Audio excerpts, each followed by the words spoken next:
오라, 너희 모든 목마른 자들아 물로 나오라. 돈 없는 자도 오라, 너희는 와서 사 먹되 돈 없이 값없이 와서 포도주와 젖을 사라. 너희가 어찌하여 양식이 아닌 것을 위하여 은을 달아주며 배부르게 하지 못한 것을 위하여 수고하느냐. 내게 듣고 들을지어다. 그리하면 너희가 좋은 것을 먹을 것이며 너희 자신들이 기름진 것으로 즐거움을 얻으리라. 만군의 여호와 우리 하나님, 거룩한 주일 저희들 주님 계신 성산으로 불러주시고 주님께서 머무시는 장막 안에 거하게 하시며 삼위일체 하나님께 기쁨으로 예배드리게 하시니 감사합니다. 성삼위 하나님께서 친히 함께 하셔서 저희가 드린 예배를 흠양하시고 영광으로 채워 주옵소서. 예배하는 주의 종들에게 오늘도 하늘의 신령한 은혜와 땅의 기름진 복으로 채워주셔서 기쁨이 넘치게 하여 주옵소서. 연약한 자를 강건케 하시고 고단한 자에게 새 힘을 주시며 상처난 마음의 자비의 손길로 만져 주옵소서. 우리 구주 예수님의 이름으로 기원하옵나이다. 아멘. 이제는 사도신경으로 우리의 신앙을 고백하오니 나는 전능하신 아버지 하나님 천지의 창조주를 믿습니다. 나는 그의 유일하신 아들 우리 주 예수 그리스도를 믿습니다. 그는 성령으로 잉태되어 동정녀 마리아에게서 나시고 본디오 빌라도에게 고난을 받아 십자가에 못 박혀 죽으시고 장사된 지 사흘 만에 죽은 자 가운데서 다시 살아나셨으며 하늘에 오르시어 전능하신 아버지 하나님 우편에 앉아 계시다가 거기로부터 살아있는 자와 죽은 자를 심판하러 오십니다. 나는 성령을 믿으며 거룩한 공교회와 성도의 교제와 죄를 용서받는 것과 몸의 부활과 영생을 믿습니다. 아멘.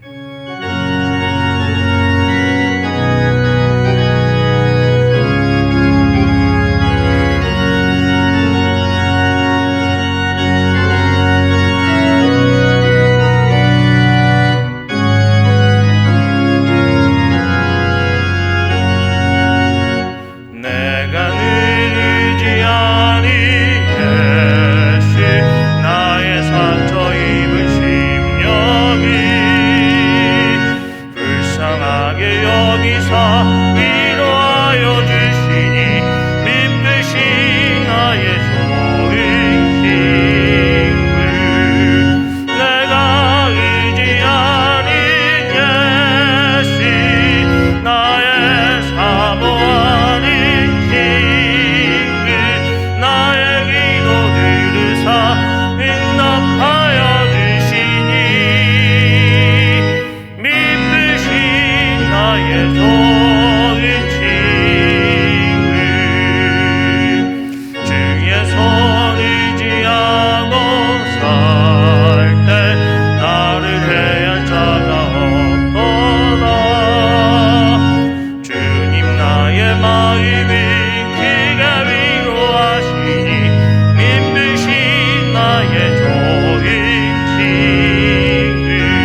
주인 되시는 주님, 이 시간 저희들을 예배의 자리로 인도하여 주신 것을 감사를 드립니다. 지난 한 주 코로나의 위기와 강추위 속에서도 성도들의 삶을 지켜주신 것을 감사를 드립니다. 오늘도 각자의 처소에서 비대면 예배를 드립니다.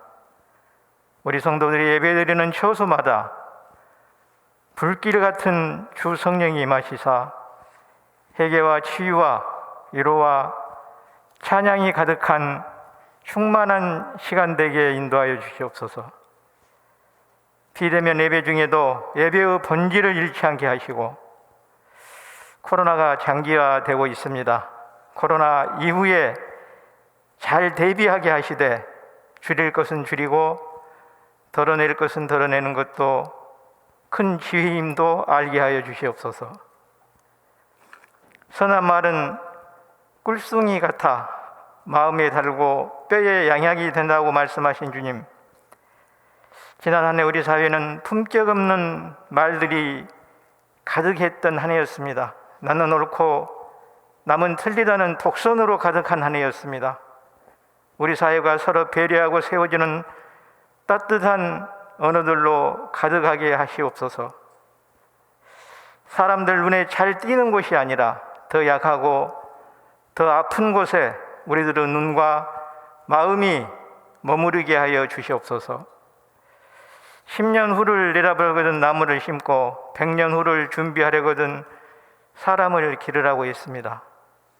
교회의 미래가 다음 세대의 교육에 있음을 알고 교회 교육에 더욱 힘쓰게 하시며, 특별히 순천제일교회 교회학교 선생님들의 수고를 기억하여 주시옵소서. 우리 교회의 젊은이들이 하나님의 말씀에 순종하면서 늘 친절을 베풀고 용기를 잃지 않으면 무슨 일이든지 이룰 수 있음을 기억하게 하시옵소서.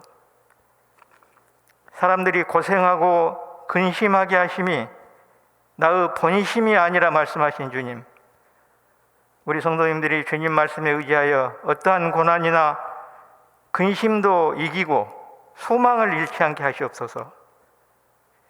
특별히 자녀들을 가슴에 품고 애통하며 간절하게 기도하는 우리 교회에 속한 부모님들의 기도를 들으시고 응답하여 주시고 건강도 지켜주시옵소서. 우리 자녀들의 나아갈 길을 축복하여 주시옵소서.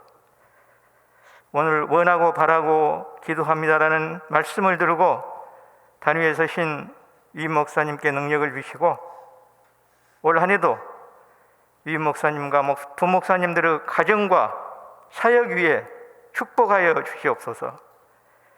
고일한 집사의 찬양을 통해 하나님께는 영광이요 우리에게는 회개와 은혜의 시간이 되게 하시옵소서. 모든 말씀 예수님 이름으로 기도드립니다. 아멘.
할렐루야. 귀한 찬양으로 하나님 앞에 영광 돌려드리고, 또한 오늘 우리가 비록 비대면 예배지만 이렇게 시공을 초월해서 역사하시는 성령 하나님의 교통하심을 통해 한 마음으로 이렇게 예배할 수 있다라고 하는 것이 얼마나 큰 은혜인지. 물론 어제 방역 지침이 약간 변화가 와서 이제 내일 새벽 예배부터 적어도 우리 교회는 20%, 그러니까 지금 촛불이 켜 있는 것처럼 바로 그 자리가 여러분 모두가 함께 이제 나와서 하나님을 예배할 수 있는 그런 장소인 줄 압니다. 그러므로 하늘의 기쁨을 같이 누려가면서 예배해가는 그런 과정들을 통해 바로 하나님이 내게 어떤 분이신지 고백하는 그대로가 우리 삶을 통해 사람답게 열매로 드러날 수 있는 그런 날들이 함께할 수 있기를 간절히 바랍니다. 이 시간에도 우리 번호마다 전부 촛불이 켜 있고, 또 그리고 줌을 통해서 우리 함께 또 예배하는 모습을 우리가 볼 수 있는데, 지금 화면에 뜬 그대로 맨 왼쪽이 누구십니까? 우리 고연석 집사님 가족인가요? 우리 아영이까지 가운데 꼬맹이 하나가, 우리 인사할까요? 환영합니다. 우리 예배 잘 들으시면서 하늘의 기쁨 될 수 있기를 바랍니다. 그리고 그 옆에 칠창 집사님과 정연학 원사님이시죠? 예, 우리 칠창 집사님 건강 많이 좋아지셔서 얼마 전에는 검진하러 서울까지 차를 직접 끌고 갔다 오셨다고 그러는데 반갑습니다. 이제 다음 주에는, 아니 내일부터 또는 수요 기도회 때 얼굴로 뵐 수 있을 줄 믿습니다. 그 다음에 박홍식 집사님과 신미경 권사님, 예, 두 분 우리 함께 예배하면서 하늘의 기쁨 같이 누려가는 은혜 충만하게 누려갈 수 있기를 바랍니다. 바로 그 옆에 우리 박정환 집사님과 유정환 권사님, 그리고 박경원 청년, 예, 우리 인사하겠습니다. 환영합니다. 예. 그리고 밑으로 내려와서 우리 최병현 집사님 가정이죠. 김정수 권사님하고, 예, 우리 즐겁게 기쁨으로 만날 날을 기대하면서 우리 인사하겠습니다. 환영합니다. 반갑습니다. 그리고 가운데가 누군가요? 우리 윤경전 장로님과 이선희 권사님, 가정에서 예배하면서 우리 하나님을 예배하는 것이 이런 것입니다라고 하는 것을 우리 가운데 있는 그대로 보여주고 계시네요. 우리 인사할까요? 환영합니다. 감사합니다. 그 다음에 조성익 집사님과 문성숙 권사님이시죠? 예, 우리 인사하겠습니다. 반갑습니다. 다음에는 교회에서 만나 뵙는 그런 은혜가 있기를 바랍니다. 그 다음에 양철호 장로님과 오종자 집사님 가정이시죠?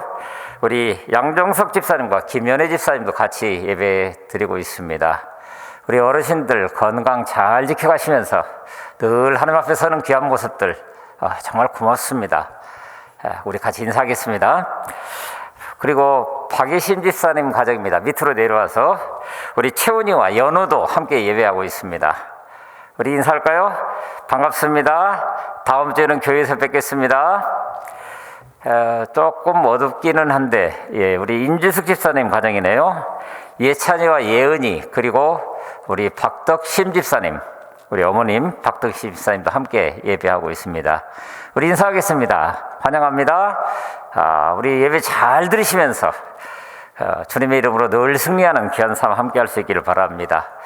우리 정지훈 권사님 댁이죠. 우리 수민이와 강림이 같이 예배하고 있습니다. 우리 인사하겠습니다. 우리 다음 주에는 교회에서 봬요. 예. 그리고 맨 아래쪽에 지금 어두운데 우리 이충원 집사님과 오연주 집사님 가족입니다. 우리 남영임 집사님도 어머님도 함께 예배하고 있습니다. 오늘 우리가 비록 비대면 예배지만은 그러나 시공을 초월해서 역사하시는 성령 하나님의 교통하심은 오늘 우리로 바로 영과 진리로 예배할 때가 온다라고 하는 것을 우리에게 이야기를 하면서 여기 있으나 거기 있으나 오늘 우리와 함께 하시는 그 하나님 앞에 서는 그런 모습들이 오늘 우리에게 얼마나 큰 은혜인지를 다시 한번 보여주고 있는 줄로 믿습니다. 교회 소식 몇 가지만 더 말씀드립니다. 말씀드린 대로 내일부터는 대면 예배가 비록 제한적으로 우리 좌석수의 20%까지 드릴 수 있기 때문에 우리는 충분합니다. 지금 각 좌석마다 촛불을 하나씩 켜서 우리 마음으로는, 그래서 시공을 초월해서 역사하시는 성령 하나님의 교통하심은 오늘 우리로 여기 있으나 거기 있으나 함께 예배하게 하고 있는데, 바로 이 자리에서 이제 다음 주부터는 또 함께 예배할 수가 있게 됩니다.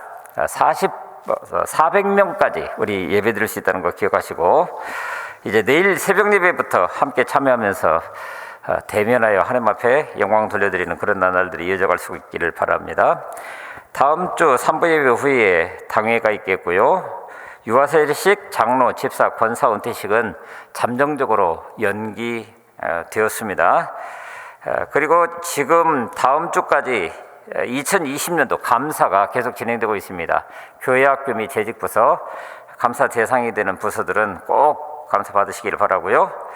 2020년도 천사독 성경읽기 문제 완독자 상품 수령이 아마 80%까지 읽고 제출하신 분들에게 해당되는 것 같은데, 오늘까지 1층 로비에서 꼭 찾아가 주실 수 있기를 바랍니다.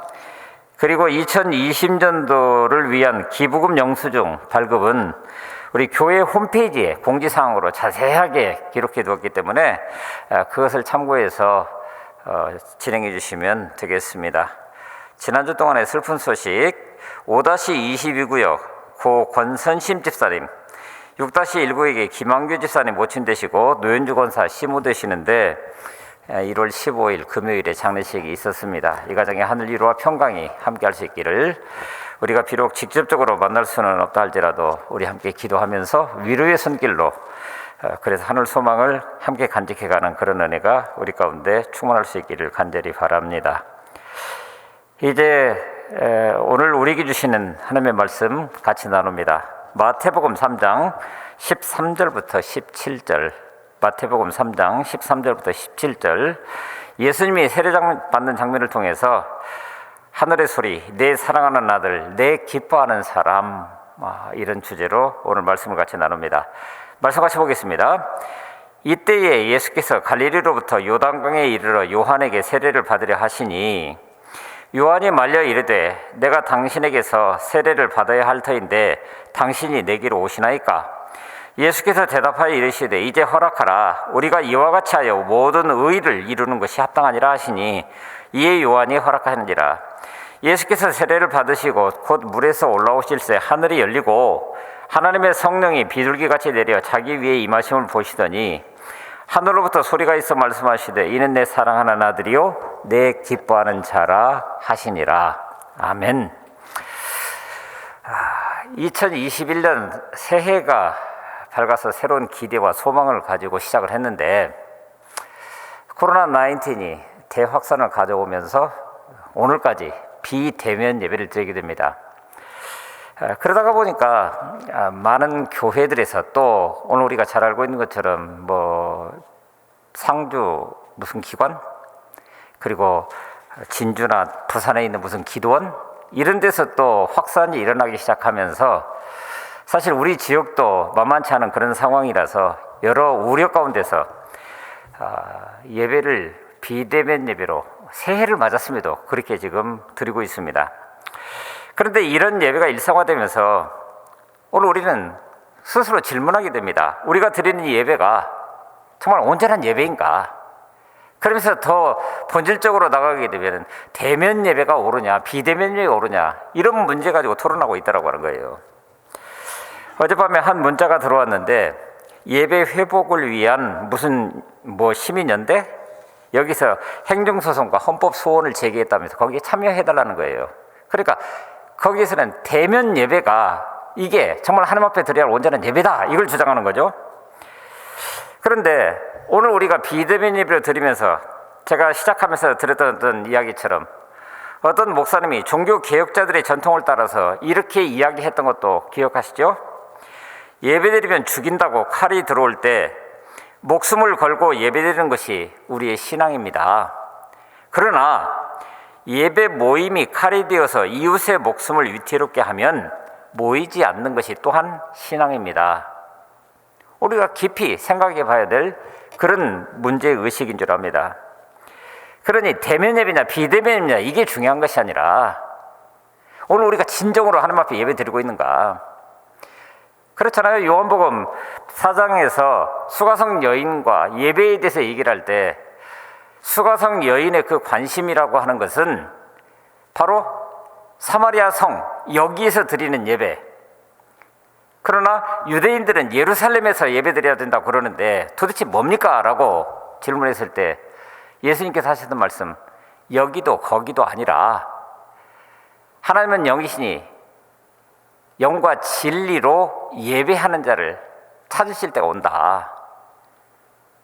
결국은 오늘 우리가 어떤 예배를 드리고 있느냐, 어떤 모습으로 하나님 앞에 서 있느냐라고 하는 것이 중요한 것이지, 오늘 우리의 현실이라고 하는 것이 어떤 것이냐라고 하는 것들을 자꾸 질문하게 만든다라고 하는 겁니다. 이런 상황을 묵상하던 중에 대학 때 읽어 쓰던 한 소설을 기억하게 됐습니다. 김은국이라고 하는 분이 영어로 썼던 순교자라고 하는 소설입니다. 한국전쟁 당시 평양에서 목사 14명이 북한군에 체포되고 이들 중 12명이 처형된 사건을 배경으로 한 소설인데, 이 사건을 조사하기 위해서 일시적으로 평양이 수복되었을 때 국군 대위가 파견되어서 이념의 대립이 빚어낸 비극적인 사건을 파헤치는 그런 이야기입니다. 1964년도에 미국에서 발간 당시 20주 연속 베스트셀러 자리를 지켰을 정도로 아주 센세이션한 어떤 그런 분위기를 만들어냈던 그런 소설이었고, 이 소설이 까미나 엔도 슈샤코의 침묵이라는 소설에 견주어서 조금 더 뒤떨어지지 않는다고 평가할 만큼, 실제로 1967년도에는 노벨 문학상 후보에도 들 만큼 엄청난 반향을 일으켰던 그런 소설이기도 했습니다. 그런데 소설 속 주인공인 신 목사는 소설 속 살아남은 두 목사 중 한 사람인데, 14명이 잡혀가서 12명이 죽고 2명이 살아남았는데, 그 중에 한 사람, 신 목사, 그런 상황을 두고 사람들은 죽은 12명이 진정 순교자라고, 살아있는 두 목사는 배교자라고 했습니다. 그런데 나중에 당시 처형 장면의 현장에 주범이었던 공산당원이 붙잡히면서 그를 통해서 알려진 사실은, 자신은 사실 비굴한 목사들을 처형했고 오히려 그 믿음에 대한 경과 신념을 가지고 있었던 두 목사는 살려주었다라고 하는 거예요. 그런데 살아남은 이 신 목사는 전쟁의 참화 속에서 자신이 믿던 하나님에 대한 회의가 생기게 됩니다. 과연 지옥과 같은 전쟁의 참화 속에서 처절하게 고통받고 있는 인간을 외면하고 있는 신, 하나님은 정말 존재하는가 하는 그런 회의에 빠졌고, 그래서 소설이 진행되는 내내 보게 되면은 그 신 목사는 그 신앙을 버린 것처럼 보여진다라고 하는 거예요. 목사가 하나님에 대해서 회의를 가지고 그래서 믿음을 버린 것처럼 보인다니, 이게 도대체 뭔 얘기냐냐, 무슨 일이냐는 거예요. 그런데 그 장면 중에 보면 이런 장면이 등장합니다. 조사가 진행되던 중에 전쟁은 더 험악해지고 이제는 중공군까지 개입하면서 밀고 내려오게 되는, 결국은 평양을 버리고 다시 후퇴해야 되는 그런 상황이 벌어지게 됩니다. 그러자 다급해진 이대희는 신 목사를 찾아가서 자기와 함께 남쪽으로 가자고 손을 내밉니다. 그런데 뜻밖에도 그때 신 목사는 이렇게 얘기를 합니다. 교인들이 아직 여기 남아있는데 어떻게 나만 남쪽으로 피난 갈 수 있느냐. 그러면서 이대위가 내민 손을 거절을 하게 되죠. 그런데 이대위가 그들이 믿는 하나님께 맡기라, 그리고 나와 함께 갑시다 라고 하자, 그때 신 목사는 놀라운 대답을 이렇게 하게 되죠. 나는 하나님을 믿지 못해 절망에 빠졌지만 나로 인해서 하나님을 믿는 그 사람들한테서 하나님을 빼앗아 절망에 빠뜨릴 수는 없습니다. 내게는 그들을 책임질 의무가 있습니다. 이렇게 얘기를 해요. 이 부분을 보면서 한편으로는 그 역경과 고난 가운데 놓여 있는 인간들에게 살아갈 수 있는 의미를 하나님을 대신해서라도 그들에게 부여해 줘야 되는 건가? 왜냐하면 자신은 이미 회의에 들어서 그 하나님이란 존재 자체가 내게 아무런 의미가 없는 것 같아 보이는 그런 상황인데, 그러기 위해서 자신이 비겁자, 배교자 그런 소리를 듣는 것을 얼마든지 감수하고서라도 지금까지 버텨왔던 것처럼 살아있는 사람들의 고통과 절망 속에 함께하면서 자신들의 믿음과는 상관없이 그 하나님을 대신해서 그들에게 소망을 주어야 된다고? 이런 질문들을 하지 않을 수 없다는 거예요. 인적 갈등 또는 고난으로 인해서 적어도 외형적으로는 믿음을 버린 것처럼 등장하는 신목사가 정작 더 큰 고난이 다가올 순간에 이렇게 대응한다는 것이 도대체 뭘까라고 하는, 그도 그럴 것이 오늘 우리가 하나님의 말씀을 통해서 보는 것이 있지 않습니까?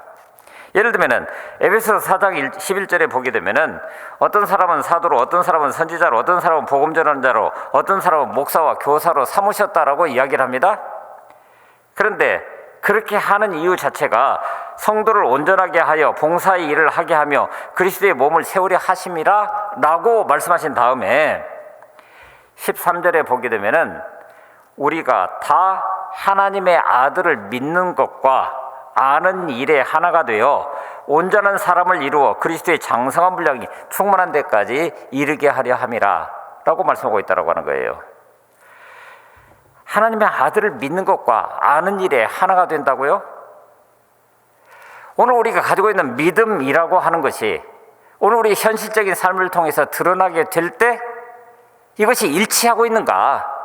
아니면 괴리를 이루고 있는가? 마치 순교자라고 하는 소설에 등장하고 있는 신목사처럼 본인은 전쟁의 참화 속에서 하나님을 회의하게 되고, 그러므로 나는 믿음이 없는 것처럼 느껴지는 그런 상황 속에서도 또 한편으로는 나로 인해서 예수를 믿게 된 그 사람들, 그러므로 내가 그 자리에 있어줘야 거기서 소망을 찾을 수 있을 것 아닌가. 자, 여러분, 이런 괴리라고 하는 것을 오늘 우리는 과연 우리 현실적인 삶 가운데서 특별히 코로나19이라고 하는 이런 상황 속에서 실제로 느껴가고 있는 그런 질문들 아닌가요? 그래서 다시 한번 도대체 내게 나의 주님은 어떤 분이신지, 어떤 의미를 가지고 있는 것인지, 예수님은 결코 추상적인 어떤 존재 또는 우리 인간과는 전적으로 다른 어떤 절대적인 존재, 그런 분이셨을까? 오늘 나하고는 동떨어져 있는 그런 존재로 과연 그럴까? 자꾸 이런 질문들을 던지게 된다고 하는 거예요.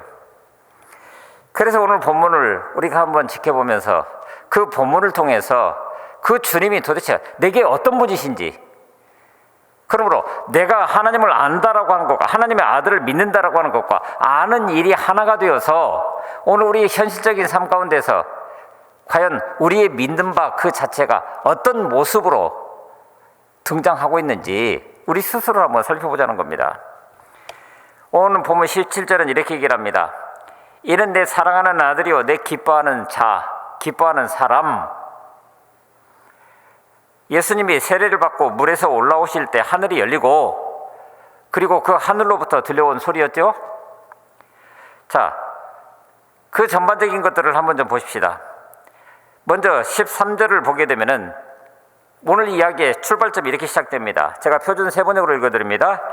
그때 예수께서 요한에게 세례를 받으시려고 갈릴리를 떠나 요단강으로 요한을 찾아오셨다. 표준 세번역은 그렇게 기록합니다. 그러니까 예수님께서 그때에 요단강으로 나오신 이유, 바로 세례를 받으시기 위해서라고 이야기를 합니다. 그런데 그때 바로 예수님의 29세와 통상 우리가 상식적으로 이해하고 있는 것처럼 30세 공생애를 시작하는 바로 그 사이, 소위 공생애의 시작, 그때가 되었다라고 하는 것을 말씀하시면서, 그런데 그때가 세례를 받음으로 시작되었다라고 오늘 우리에게 이야기를 하고 있다라고 하는 거예요. 자, 여러분, 예수님은 세례를 받으시려고 요한을 찾아오셨습니다. 그런데 14절, 예수님께서 요한에게 세례를 받으시려고 하자 요한이 말리는 장면이 나옵니다. 세례를 받아야 할 사람은 당신이 아니라 접니다. 그런데 어떻게 저한테 세례를 받겠다고 나오십니까? 그런데 그럼에도 예수님은 15절 말씀 그대로 뭐랄까? 세례를 밀어붙이고 있는 것 같은 그런 모습이 거기에 등장합니다. 뭔가 분위기가 심상치 않습니다. 이 광경이 납득이 되십니까? 예수님이 세례를 받으신다고요. 그렇죠? 요한의 세례는 마가복음 1장 4절에 보게 되면은 죄사함을 받게 하는 회개의 세례라 그렇게 이야기를 하고 있습니다. 죄사함을 받게 하는 회개의 세례. 그렇다고 한다면 예수님이 세례를 받으신다라고 하는 것은 스스로가 죄인이라고 하는 것을 인정한다는 말입니까? 아니, 히브리서 기자는 분명히 우리에게 모든 일에 우리와 똑같이 시험을 받으시니로되 죄는 없으시다라고 분명히 말씀하고 있지 않습니까? 그러니 이렇듯 죄가 없으신 분이 그러니 세례를 받으실 필요가 없는데 스스로로 세례를 받으시면서 불필요한 의혹을 불러일으키는 까닭이 도대체 뭐냐라고 하는 것을 우리가 질문할 수밖에 없다라고 하는 거예요. 예수님의 29세와 30세 그 사이 소위 공생의 시작, 곧 예수님이 자신을 세상 가운데 공식적으로 드러내놓게 되실 그때, 다시 말하면 예수님은 사람의 기대나 예상과는 다르게 불필요한 의혹까지 불러일으키면서 요단강에서 세례를 받으심으로 말미암아 자신을 처음으로 공식적으로 세상 가운데 드러내놓으셨다는 것 속에는 바로 예수님만이 생각하고 있었던 자신의 걸어갈 길에 대한 계획과 의도가 있었다라고 하는 것을 분명히 보이고 있는 거다. 그렇게 평가할 수 있다라고 하는 거예요. 그래도 그럴 것이 예수님은 세례 베풀기를 주저하는 세례 요한에게 이렇게 말씀하십니다. 우리 15절 말씀 볼까요? 이제 허락하라. 우리가 이와 같이 하여 모든 의를 이루는 것이 합당하니라. 그런데 이것을 메시지 성경에서는 더 적나라하게 번역합니다. 그러나 예수께서는 단호하셨다. 지금은 내 말대로 하여라. 오랜 세월 동안 이어져 온 하나님의 바로잡는 역사가 바로 지금 이 세례 속에서 하나로 모아지고 있다. 그러니까 어떤 의도를 가지고 이 세례 가운데 지금 참여하고 있다고 말합니다. 그게 뭐예요? 여기 모든 의, 곧 하나님의 의가 그 해답입니다. 성경에서 하나님의 의라고 하는 이 단어는 하나님의 법정에서 옳다고 인정하시는 것, 그런 의미를 가지고 있습니다. 곧 하나님께서 받아들일 수 있는, 하나님께서 오늘 우리를 의인이라고 받아들일 수 있는 어떤 조건, 그런 것을 지금 이야기를 하고 있는 겁니다. 그러니까 어떤 사람이 의롭다라고 할 때는 하나님께서 그 사람을 보실 때 그 사람이 하나님께서 원하시는 요구 조건에 부합할 때 그것을 의롭다라고 표현한다라고 하는 겁니다. 그런데 원래 인간이란 하나님 앞에 의롭다할 만한 존재가 아닙니다. 바로 죄를 지은 존재, 아담 이래로 죄 가운데 있는 존재이기 때문입니다. 사람은 하나님을 반역했고 죄가 들어왔고 그러므로 그 속마음이 온통 더럽고 추악한 것으로 가득 차게 되므로 이 세상 어떤 사람도 하나님의 법정에서 더 이상 의롭다라고 판결을 받을 만한 그런 존재가 못 된다라고 하는 거예요. 불의하게 되었다라고 하는 겁니다. 따라서 예수님께서 내가 세례를 받으심으로 모든 의를 이루어야 한다라고 하는 이 말씀은 예수님께서 세례를 받으셔야 하나님께서 원하시는 의롭다 인정하시는 그런 상태, 이게 완성된다는 뜻이며, 그러므로 예수님의 세례는 자신을 위한 것이 아니라 우리의 죄 때문이라고 하는 것을 분명히 하고 있다고 하는 것입니다. 우리 인간들의 죄, 우리 인간들의 불의, 우리 인간들이 하나님으로부터 멀어진 것을 예수 그리스도께서 가깝게 하시고 새롭게 하셔서 다시금 우리 인간들이 하나님 앞에서 의로운 존재로 인정받을 수 있도록 하시기 위해 바로 스스로 세례의 자리에 서게 되셨다라고 하는 것을 말씀하고 있습니다. 이처럼 하나님의 의, 그 핵심은 결국은 예수 그리스도의 십자가와 관련이 되어 있는 것을 보게 됩니다. 하나님의 뜻을 이루기 위해서 사람의 몸을 입고 이 땅에 오신 예수님은 이 세례를 통해서 바로 죄인일 수밖에 없는 인간과 동일시하셨다라고 하는 거예요. 그렇죠? 처음부터 인간의 몸을 입고 이 땅에 오신 것 자체가 바로 오늘 우리 인간을 위한 것. 그러므로 하나님의 모든 의를 이루시기 위해서 십자가를 향해서 나아가고 있는 것 그 자체도 마찬가지로 오늘 우리를 위한 한 사건이라고 하는 것을 있는 그대로 보여주시고 계십니다. 그리고 이로부터 3년 뒤에 죄인의 모습으로 골고다 언덕에서 십자가에 달려서 오늘 우리가 받아야 될 형벌을 대신 받으셨다라고 하는 겁니다. 다른 말로 예수 그리스도 그분의 세례는 오늘 우리를 위하여 스스로 죄인을 자처하심으로 십자가를 향해서 나아가는 첫 걸음을 내디신 굉장히 결정적인 사건이었다라고 하는 것입니다. 자, 보십시오. 예수님이 세례를 받으시고 곧 물에서 올라오실 때 어떤 일이 있었는지 16절 하반절은 이렇게 얘기합니다. 하늘이 열리고 그리고 하나님의 성령이 비둘기같이 내려 자기 위에 임하심을 보시더니, 그리고는 17절에 하늘로부터 소리가 있었다. 여러분, 그 순차적인 그 차원들을 한번 보시기 바랍니다. 예수님이 세례를 받으신 목적은 하나님의 뜻을 이루는 것입니다.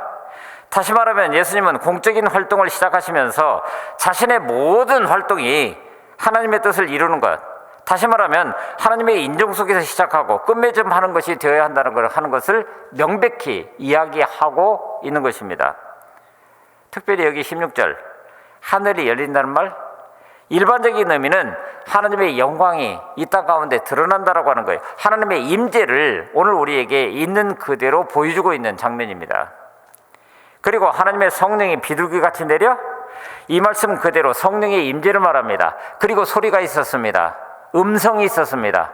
말씀이 있었습니다. 그러므로 지금 그 말씀을 받고 있는 대상자이자 또 말씀 그 자체이신 주님이 자기가 할 일들을 인정해 주시는 그 말씀으로 지금 하늘에서 소리가 있었다라고 하는 거예요. 보십시오. 그때 하늘로부터 들려온 말씀, 이렇게 하늘이 열리고 성령이 임하는 역사적인 순간에 예수님은 자신이 누구인가를, 자신의 본질을 계시해 주는 하늘의 음성을 듣고 있습니다. 이는 내 사랑하는 아들이요 내 기뻐하는 자라. 이제 자신이 하고자 하는 일과 하나님의 뜻이 일치되는 것임을 확인하고 또 그러므로 그렇게 하겠다라고 하는 의미로 그분은 세례를 받고 계신 것입니다. 지금 세례를 받는 일뿐만 아니라 이제 십자가의 길을 가게 되는 전 과정을 하나님으로부터 공식으로 인정을 받는 그런 절차였다라고 하는 겁니다. 한번 볼까요? 물론 예수님께서는 그 뒤에도 똑같은 일들이 반복되고 있는 것을 또 보게 됩니다. 지금 예수님이 세례를 받으시면서 이는 내 사랑하는 아들이요 내 기뻐하는 자라고 하는 하늘의 음성을 듣습니다. 그러니까 그것이 무엇입니까? 하나님의 기쁨을 있는 그대로 보여주시는 거예요. 참 좋다. 네가 지금 가려고 하는 그 길이 내 마음에 합한다. 거기에 기쁨이 있다. 그 말이죠. 또한 예수님께서는 제자들 몇을 데리고 변호산에 올라가셨을 때 거기에서 모세와 엘리야로 더불어서 말씀을 나누십니다. 모세와 엘리야가 가지고 있는 상징, 바로 율법 전 부분과 하나님께서 이스라엘 백성들에게 선포하고자 하는 하나님의 말씀 그 자체. 그랬을 때 호련히 빛난 구름이 그 모두를 덮으면서 구름 속에서 어떤 얘기가 들렸죠? 이는 내 사랑하는 아들이요 내 기뻐하는 자니 너희는 저의 말을 들으라. 똑같은 이야기가 반복되고 있습니다. 또한 예수님께서는 그 사역을 마무리하시면서 다락방에서 제자들을 위해서 소위 대제사장의 기도를 드리게 됩니다. 아버지여 나를 구원하여 이 때를 면하게 하여 주옵소서. 그러나 내가 이를 위하여 왔나이다. 인간적인 갈등이 있음에도 불구하고 소위 겟세마네 동산에서 할 수만 있거든 이 잔을 내게서, 하지만 내 뜻대로 마시고 아버지의 원대로 하시옵소서라고 고백하는 그 순간과 똑같은 그런 순간, 십자가의 길에 대한 마지막 확인을 하고 있는 그런 장면입니다. 근데 그때 하늘로부터 또 음성이 들려옵니다. 내가 이미 영광스럽게 하였고 또 다시 내가 영광스럽게 하리라. 십자가 앞에 서는 것 자체가 하나님의 영광이고, 그러나 또 죽음의 경지에서 일어나 부활하심으로 오늘 우리에게 증거가 되는 것 자체가 또 다른 영광이라고. 이렇게 예수님의 사역 초기에도 또 중간에도 또 말기에도 하나님의 모든 의를 이루시기 위해서 그 길을 가고자 하는 고비고비마다 그 길을 확증해 주시는 음성을 늘 들려주셨습니다. 그리고 예수님은 자신에게 주어진 십자가의 길을 그 말씀을 따라서 있는 그대로 묵묵히 걸어 나가셨던 것을 우리는 성서의 기록을 통해서 분명히 알 수 있습니다. 이는 내 사랑하는 아들이다. 내가 기뻐하는 자다. 내가 그를 좋아한다. 표준세번역은 그렇게 번역을 했습니다. 그런데 그 본문을 원문으로 보니까 더 정확하게는 이는 내 사랑하는 아들 그와 함께 내 기쁨을 함께 한다. 그런 뜻입니다. 그와 함께 내 사랑하는 아들 그와 함께 지금 내 기쁨, 하나님의 사람들이 돌아오는 그런 모습을 보면서 자신의 아들을 십자가에 내놓으시면서 그 모든 의의를 이루시기 위해서 하늘의 기쁨을 하나님은 그렇게 표현하셨다고 하는 거예요. 바로 이 땅을 향한 하나님의 기쁨, 이 땅에 오신 목적 그대로 그것이 하나님의 의의를 이루시는 길을 묵묵히 걸어가시는 예수님의 모습에 대한 하나님의 인치심, 오늘 우리는 또 그렇게 얘기할 수도 있습니다. 그러므로 이것은 또한 이 말씀을 마음에 새기면서 주님이 가셨던 그 길을 묵묵히 걸어가는, 오늘 또 부름받은 그대로 하나님의 모든 의의를 이루기 위해서 묵묵히 그 길을 걸어가고 있는, 사실은 오늘 우리를 향한 하나님의 기쁨이기도 하지 않습니까? 사랑하는 순천제일의 모든 성도 여러분, 오늘 이 말씀을 듣는 순간 오늘 우리 귀에도 바로 이 음성이 들려올 수 있기를 간절히 바랍니다. 너는 내 사랑하는 아들이다. 너는 내 사랑하는 내 딸이다. 내가 너를 기뻐한다. 아니, 너와 함께 내가 그 기쁨을 같이 나눈다. 기쁨을 같이 한다. 오늘 하나님은 오늘 우리의 모습을 보고 정말 내가 너를 좋아한다. 내가 너와 함께 그 기쁨을 같이 한다. 그렇게 말씀하실까요? 과연 오늘 우리는 그렇게 예수님이 그러셨던 것처럼 오늘 우리가 나아가는 그 길들이 하나님께서 인정하실 만한 그런 길들입니까? 진정으로 인정을 받는 믿음이란 도대체 뭘 말하는 걸까요? 오늘 우리는 하나님으로부터, 그리고 우리가 살아가는 이 세상으로부터 과연 그만한 하나님의 기쁨, 그만한 하나님의 인정을, 또는 세상으로부터 오는 인정을 우리가 받고 있는 걸까요? 지난주 동안에 어떤 글을 읽다가 좀 소름이 끼치는 그런 제목을 보게 됐습니다. 뱀파이어 크리스천이라고 하는 소리였습니다. 뱀파이어는 주로 동구권의 민간 설화 속에 등장하는 흡혈귀를 말하죠. 어스름한 달밤에 관 속에서 부스스 일어납니다. 그런데 겉으로 보여지는 그의 외모는 아주 근사합니다. 턱시도 차림에 큰 키와 잘생긴 외모. 평소에는 근사한 신사처럼 보이지만 그러나 그 내면에는 피에 잔뜩 굶주려 있는 그런 존재. 그래서 기회가 나면 날카로운 이빨을 무기로 해서 상대방에게서 피를 빨아먹어버리는 바로 뱀파이어, 흡혈귀의 모습. 그런데 거기에 크리스찬이라고 하는 단어가 붙었다고 하는 거예요. 그런데 이런 뱀파이어 속에서 그리스도인의 모습을 본 것은 미국의 신학자인 댈러스 윌러드라고 하는 그런 분이십니다. 그분이 한 4, 5년 전에 우리나라를 방문한 적이 있었는데 그때 바로 이런 뼈아픈 이야기를 우리 가운데 남기고 가셨다고 하는 거예요. 자기 자신의 구원을 위해서 오로지 예수 그리스도의 보혈에만 관심이 있을 뿐이지,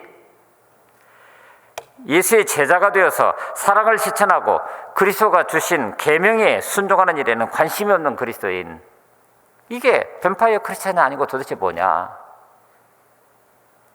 물론 한국 교회 성도들만을 두고 이런 이야기를 한 것은 아니지만 오늘 우리 그리스도인들의 모습들이 어느 면에서 보게 되면 바로 이런 측면들이 실제로 존재하지 않느냐라고 하는 거예요. 구원과 구원에 합당한 삶, 결국은 주님이 하나님의 아들이면서 이 땅 가운데 육신의 몸으로 오셔서 사실 인간의 몸을 가지고 십자가에 달린다라고 하는 것이 쉽지 않은 일.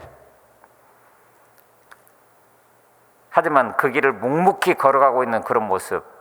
그러므로 세례를 받으심으로 말미암아 그것을 스스로에게 확증하고자 하는 그런 모습들.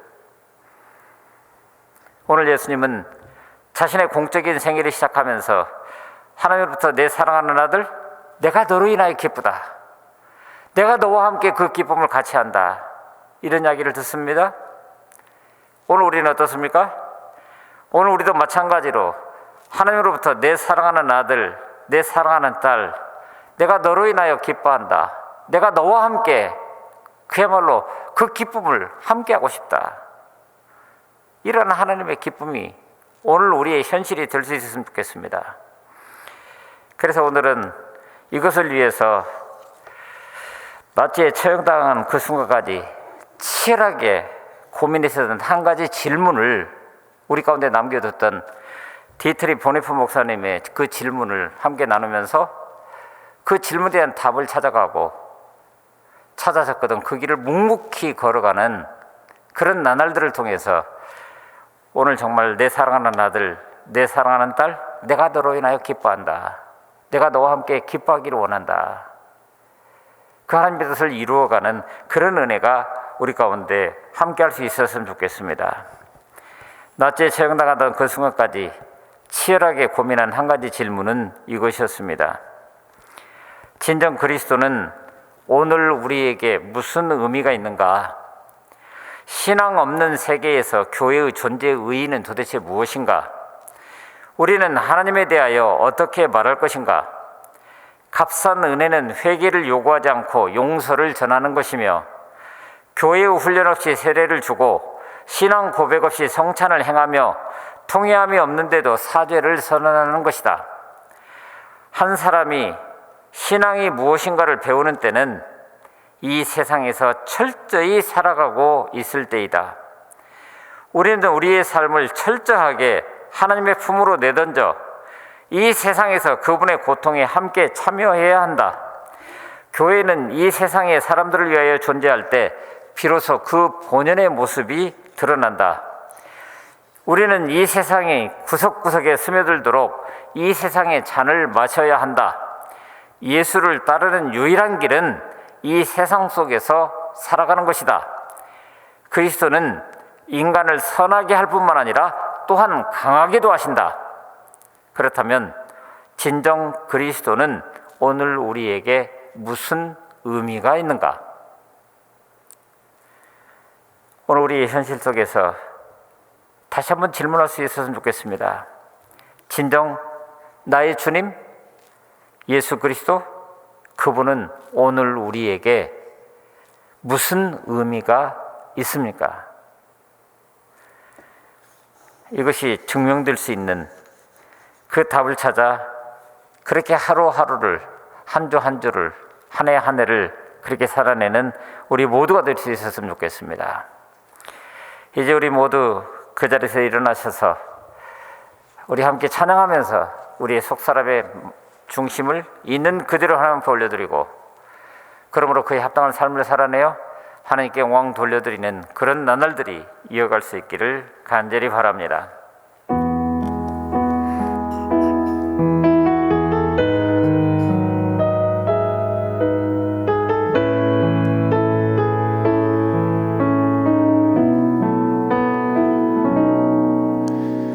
이 세상을 살아가는 동안에 나의 힘을 의지할 수 없으니 기도하고 낙심하지 말 것은 주께서 참 소망이 되심이라. 주의 길을 걸어가는 동안에 세상의 것 의지할 수 없으니 감사하고 낙심하지 말 것은 주께서 참 기쁨이 되심이라. 하나님의 꿈이 나의 비전이 되고 예수님의 성품이 나의 인격이 되고 성령님의 권능이 나의 능력이 되길 원하고 바라고 기도합니다.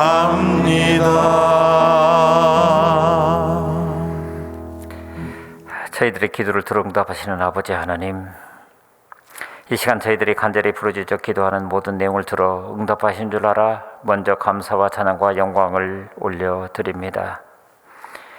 하지만 주님, 기대와 설렘으로 새해를 출발했는데 여전히 문제 많은 세상에서 가슴앓이 하고 있습니다.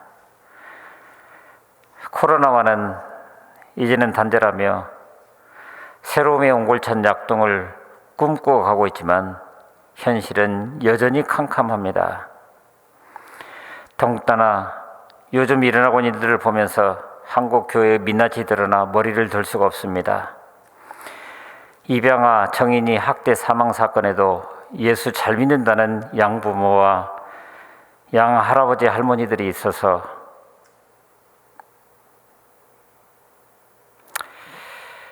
또 인터컵 상주 BTJ 열방센터니 무슨 기도원이니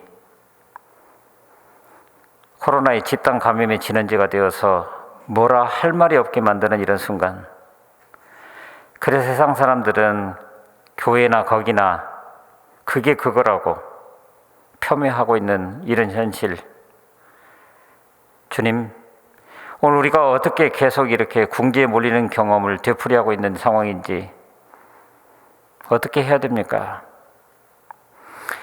하지만 오늘 우리보다도 더 정확하게 우리의 환경과 현 사태를 파악하실 줄 아오니 주여 합력하여 선을 이룰 수 있는 길을 허락하시고, 먼저 우리 가운데 그야말로 위로와 평강이 필요한 곳에 세상이 줄 수 없는 하늘의 위로와 평강을 주시고, 미움과 증오가 가득해서 이런 상황에서도 갈등하고 있는 사람들 가운데 하나님만 주실 수 있는 평화를, 그리고 정치적인 진영 논리, 지역적인 편차 이런 것들을 초월해서 서로를 인정하고 평화롭게 공존할 수 있는 길을 보여주시옵소서. 근심과 두려움이 있는 곳에 여호와 하나님 우리의 목자 되어주셔서 사망의 음침한 골짜기를 다니더라도 해를 두려워하지 않는 참된 용기를 허락하여 주시옵소서. 예기치 않았던 고통 가운데 있는 이들을 기억하면서 이런 위기의식에 하나님께서 주고자 하시는 메시지에 민감하기를, 그리고 우리의 입술이 열릴 때마다 그들의 고통과 고난에 동참하면서 함께 기도하며 사랑의 언어가 넘쳐나게 하여 주시옵소서. 이 시간 하나님께서 저에게 허락하신 물질 중 일부를 따로 구별하여 우리의 모든 것을 담아 넘치는 그 은혜와 사랑에 감사하면서 드립니다. 그간 정말 많은 은혜 속에 살면서도 그 사랑을 나누는 일에는 등한히 했던 부끄러움까지도 함께 고백하는 저희 심령을 살펴주셔서 먼저 저희 마음에 하늘 화평이 강물처럼 흘러넘치는 감격이, 그래서 오늘 우리가 발을 내딛고 살아가는 우리 현실적인 삶이 하늘의 풍성함으로 채워 넘쳐가는 그런 은혜가 있게 하여 주시옵소서. 지금 고통 가운데 있는 이들을 위해서 사랑의 실천헌금도 겸하여 드립니다. 또한 땅끝까지 이르러 복음을 전하기 위해 선교헌금도 드립니다. 이러한 물질들이 정말 아름답게 쓰여져서 지금은 고통하지만 머지않아 기쁨으로 더불어 함께 하나님을 찬양하는 아름다움이 있기를 간절히 소망하면서 드립니다.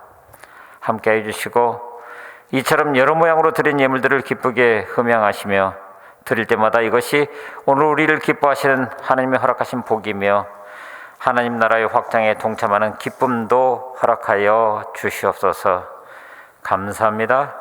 우리 구주 예수 그리스도의 이름으로 간절히 기도하고, 이제는 우리 구주 예수 그리스도의 은혜와 아버지 하나님 언제나 신실하신 그 사랑과 성령님의 인도하시며 교통하심이, 너는 내 사랑하는 아들, 내 사랑하는 딸, 내 기뻐하는 사람, 주님이 세례 받으실 때처럼 그 귀에 들려진 그 음성 그대로 오늘 우리에게도 바로 내게 주신 말씀인 것을 기억하면서 이제 그에 합당한 삶을 살아내며 그래서 하나님께 영광 돌려드리고 세상의 진정한 기쁨이 되기를 원하는 우리 모든 주의 백성들 머리머리 위에, 오늘 우리가 살아가고 있는 삶의 현장들 위에, 그리고 그렇게 예배하는 현장들 위에 이제로부터 영원토록 함께하옵시기를 간절히 축원하옵나이다. 아멘.